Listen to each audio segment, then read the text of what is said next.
बिहार की राजनीति में भाजपा ने एक बड़ा मास्टर स्ट्रोक खेलते हुए सम्राट चौधरी को मुख्यमंत्री की कुर्सी तक पहुंचा दिया। इस फैसले ने न केवल विपक्ष को हैरान किया बल्कि राजनीतिक गलियारे में उस बहस को भी तेज कर दिया कि आखिर दर्जनों कद्दावर और पुराने नेताओं के होते हुए एक बाहरी चेहरे पर दांव क्यों लगाया गया।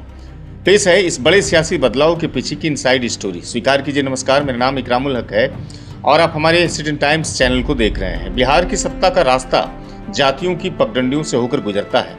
भाजपा के पास गिरिराज सिंह, नित्यानंद राय और विजय सिन्हा जैसे अनुभवी चेहरे तो थे, लेकिन उनकी अपनी सीमाएं थी। सम्राट चौधरी कुशवाहा समाज से आते हैं, जो राज्य में गैर यादव पिछड़ों का एक विशाल वोट बैंक है। भाजपा का लक्ष्य राजद के माई समीकरण के सामने एक मजबूत पिछड़ा अति पिछड़ा मोर्चा खड़ा करना है। नीतीश कुमार के पारंपरिक वोट बैंक लवकुश में सेंधमारी कर भाजपा को अपने पैरों पर खड़ा करना।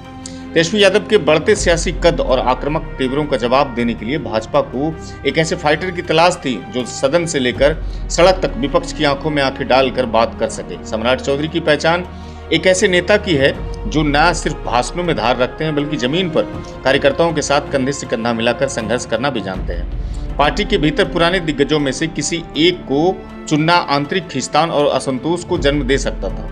सम्राट चौधरी एक न्यूट्रल विकल्प के रूप में उभरे।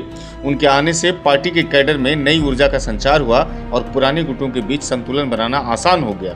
2020 के विधानसभा चुनाव के बाद से ही भाजपा इस छटपटाहट में थी कि वह सबसे बड़ी पार्टी होने के बावजूद बिहार में ड्राइविंग सीट पर नहीं बैठ पा रही थी। सम्राट चौधरी के जरिए पार्टी ने संदेश दे दिया कि अब वह बिहार में नंबर 2 की भूमिका से संतुष्ट नहीं है। अगले लोकसभा और विधानसभा चुनावों के लिए वह एक नया और युवा ऊर्जावान नेतृत्व तैयार कर रही है।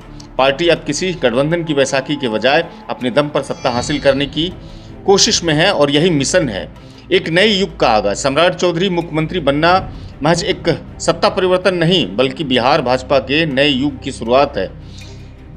यह इस बात का प्रमाण है कि भाजपा अब जीत के लिए कड़े और प्रयोगवादी फैसले लेने से पीछे नहीं हटेगी। इम्पोर्टेंट कहें या फिर इम्पोर्टेड कहे जाने वाले नेता को कमान सौंपकर आलाकमान ने यह साफ कर दिया कि उनके लिए व्यक्ति से बड़ा विजिलेंस और विक्ट्री जीत है।